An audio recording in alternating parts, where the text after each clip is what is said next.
Welcome to ABC News 20. You've had a relatively short time to have a look at the budget. Are you happy with what you see? Well, we're saying it's good for teeth and bad for brains. Essentially, I'd have liked to have seen much more of a strategic direction for the nation reflected in the budget. The Greens strongly opposed the tax cuts for big business. That has freed up $16 billion over a decade, and we would have liked to have seen that money spent with a big investment in implementing the Gonski Review. For example, in education, we need to spend $5 billion in education, but we would have also liked to have seen the most vulnerable Australians on Newstart helped in a systemic way, so a $50 increase in Newstart right across the board. So the things the government has done for the most vulnerable, the supplement, and also the helpful things like childcare fees if they're going back to work or studying, that's not enough? No, it's not enough. Some of those things are actually useful, but if you look at the people on Newstart, they're getting $210, which is effectively 4 weeks' worth of their $50 increase that they should have had. So really those people have got $4 a week. That's effectively a cup of coffee, and that's all. And they are the most vulnerable people. We would have liked to have seen the money start with them and then go up from there. So that's an issue for us. In terms of other things in the budget, we're really pleased to see a start in the Denticare. That was part of our agreement with the Gillard government, and seeing that $345 million going into a blitz on public dental waiting lists, that's great. It's a foundation for this reform, $550 million or thereabouts all up. Very pleased to see a start on the National Disability Insurance Scheme. That's good. But unfortunately, there's not a lot for, as I said, education, no new money, doubling the fees for maths and science students in universities, not a good idea, and also not much in terms of increasing productivity, research and development, actually driving the nation in the right direction. Although the government might say, given the scale of the cuts it had, that there are quite a lot of things that it decided not to cut into as well.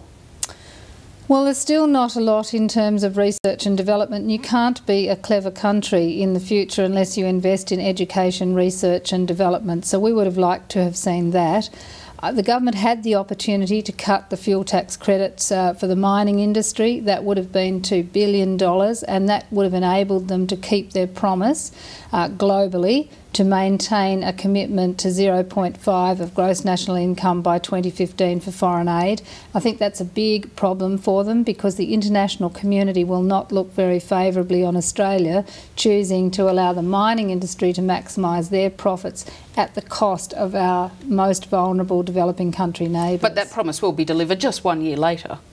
But our global commitment is to 2015, and you've got governments like the UK, for example, who have been in a lot more economic trouble than we are, who are sticking with that in spite of the cuts that they've had to make.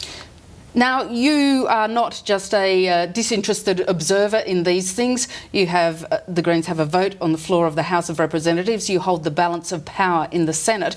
The way the government has structured this budget, taking money from companies, taking money from executives and channeling it into the pockets of low to middle income earners, does that make it much harder, if you wanted to sit and unpick some of it and deliver it to the things you want? Well, we've guaranteed to the government, so there's no question about those bills going through. It doesn't mean you've guaranteed a surplus to the government, though, no, does it? But the point I was about to make is that the other pieces of legislation which deliver some of these programs will have to be negotiated through both houses of Parliament, and we want to make sure that the most vulnerable people are the people who are the most supported, and Newstart is certainly a focus for us. But also you've got those people who've lost out in terms of single parent benefits and so on. So we're going to look at all those to make sure we get a fair outcome for Australia, and that we genuinely help the people most in need. Having said that, I'm pleased with the thrust of a more equitable outcome for Australia, and that's what the Greens actually have driven through saying we wouldn't support the tax cuts to big business, but rather we wanted it spent on equitable outcomes. We'd like to see more in education. Given the government's commitment to a surplus, if you increase spending to education, if you increase the New Start allowance, the money is going to have to come from somewhere else within the budget, isn't it?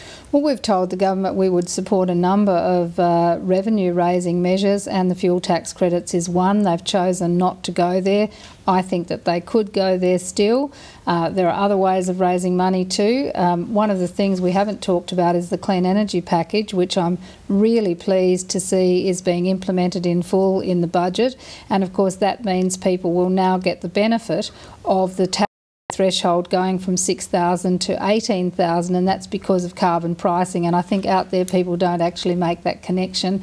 Plus, of course, the compensation is coming from money raised from the polluters. Half of that is going back in compensation to households. So those changes are integral to the implementation of putting us on the right steps towards a more innovative, clean energy future. Is the opposition in some ways right when it says part of the payments to middle and low income earners, things like the school kids bonus, things like the family tax benefits changes, are in part topping up the compensation for the carbon tax to soften the potential blow and maybe make people feel a little more comfortable with it coming in?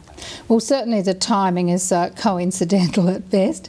Strangely coincidental? Strangely coincidental, that's certainly the case. Having said that though, those benefits will help people at this particular time, but we would have liked to have seen them targeted really to the most vulnerable.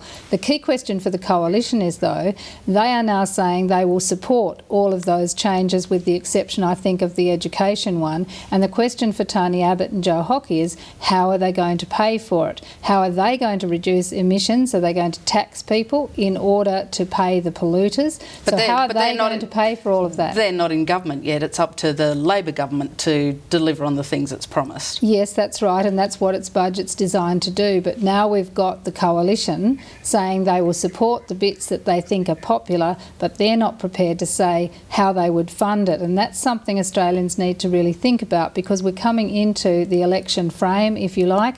The Coalition is trying to say that it is economically responsible, and what we're seeing here is not economic responsibility or climate responsibility or any kind of responsibility in terms of economics. So let's see where they're going to get the money from. In the end, you need Labor to be re-elected at the next election, don't you, in order to keep the carbon package you helped put together intact.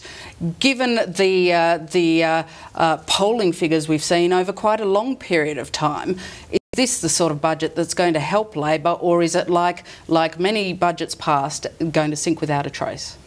Hard to say. I think that certainly things, the systemic things that are good, like the clean energy package, like the National Disability Insurance Scheme, like Denticare, those things will matter and people will see that.